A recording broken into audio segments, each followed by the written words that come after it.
কলম্বিয়ায় আঘাত হানা শক্তিশালী ৭.৪ মাত্রার ভূমিকম্পে প্রাণহানি বেড়ে ১৩২ জনে দাঁড়িয়েছে। এছাড়া আহত হয়েছেন ৫৭০ জনেরও বেশি মানুষ। ধ্বংসস্তূপের নিচে আরও বহু মানুষ আটকা পড়ে থাকতে পারে বলে আশঙ্কা করা হচ্ছে, ফলে নিহতের সংখ্যা আরও বাড়তে পারে। Colombian association of capital cities Asocapitales এর প্রকাশিত প্রাথমিক প্রতিবেদনে এ তথ্য জানানো হয়েছে।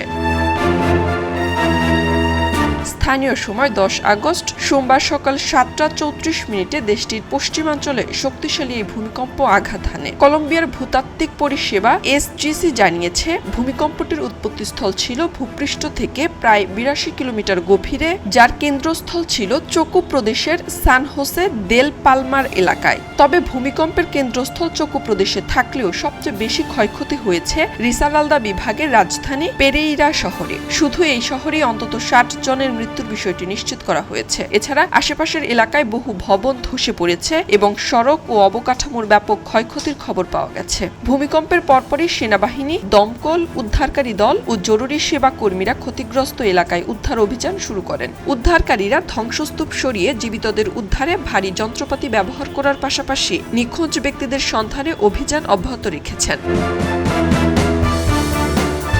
এদিকে ভূমিকম্পের প্রভাব মোকাবেলায় দেশের প্রধান বিমানবন্দর সহ অভ্যন্তরীণ পরিবহন ব্যবস্থার বেশ কয়েকটি রুট সাময়িকভাবে বন্ধ রাখা হয়েছে। পাশাপাশি সম্ভাব্য আফটারশকের আশঙ্কায় নাগরিকদের সতর্ক থাকার আহ্বান জানিয়ে নিরাপদ স্থানে অবস্থান এবং কর্তৃপক্ষের জরুরি নির্দেশনা মেনে চলার পরামর্শ দেওয়া হয়েছে। এছাড়া ক্ষতিগ্রস্ত এলাকায় দ্রুত ত্রাণ ও চিকিৎসা সেবা পৌঁছে দিতে বিশেষ ব্যবস্থা গ্রহণ করেছে সরকার।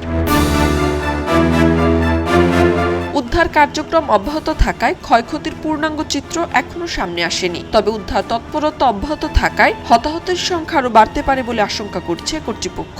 খবরের কাগজ, নিখাদ, নির্ভীক, নিরপেক্ষ।